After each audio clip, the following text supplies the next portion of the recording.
কষ্টের চাপেরা শরীর হয়েছেন। আমি আপনাদের কাছে বলতে চাই যে আমার ছেলে যখন সকাল 10টার সময় বাসা থেকে বেরোছে তখন আমি আমার ছেলেকে মানা করছিলাম যে আপু তুমি যেও না, কথা না আমার আজকে যাবো। যখন আমি জুলাই কিছু ছাত্র ভাইদের সাথে আন্দোলন করতে আমি আজকেও যাব। আমি বলি না বাবা তুমি যেও না, আজকে গুলাগুলি হবে না মা, আজকে আমি যাব। আমি যে দরকার আজকে আমি শহীদের বাড়ি ফিরবো।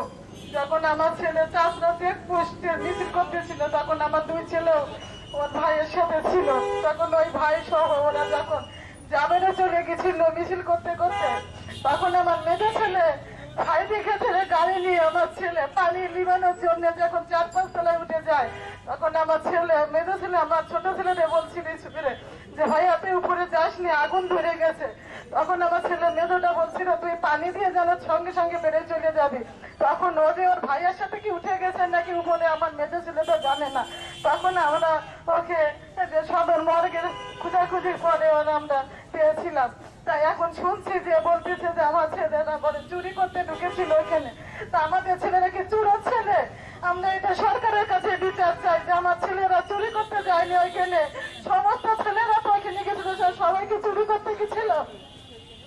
আমার একটাই আবেদন যে আমরা শহীদের মর্যাদা যাতে আমাদের ছেলেরা পায়, সরকারের কাছে আমার একটা এই আবেদন। আমি আর আপনাদের কাছে কোনো বিচার চাই না। আমার ছেলের এবং সকল শহীদ পরিবারদের মাদের যে চোখের কান্না তার বিচার আমি চাই, আর কিছু আপনাদের কাছে আমার বলার নেই। বলছে মা আমি বিজয় মিছিলে যাব। আমি বলেছি না বাবা তোমাকে মিছিলে যেতে হবে না। ও প্রথম দিক দিয়ে আমার বড় ছেলে আলিপুর রহমান দিন, ও প্রথম ছাত্র আন্দোলনের পক্ষের সদস্য এবং ও সবসময় ছাত্র আন্দোলনের সাথে ছিল। ওকে দেখা দেখে আমার নীল বাসা থেকে না বলে আন্দোলনে চলে যেত। ওরকম 5ই আগস্টে আমার ছেলে আমার সাথে খেয়ে আমি বলেছি বাবা তুমি বাইরে যেও না, ও আমাকে না বলেই চলে গেছে। ও মনিহারের সামনে থেকে ফিরে আসার পথে যখন দেখছে চারদিকে আগুন লেগেছে তখনও আমি জানি না, যারা দেখেছে তারা বলেছে যে ও একটা পানির বোতল নিয়ে মানুষকে হেল্প করতে উঠে গেছে। 2 তলায় খেলে ওর লাশ পাওয়া গেছে। আমার ওইটুকু শিশুর বাচ্চা ছোট একটা সন্তান কিভাবে জামিনে ভাঙচুর করতে যায়? মাত্র 10 বছর আমার ছেলের বয়স।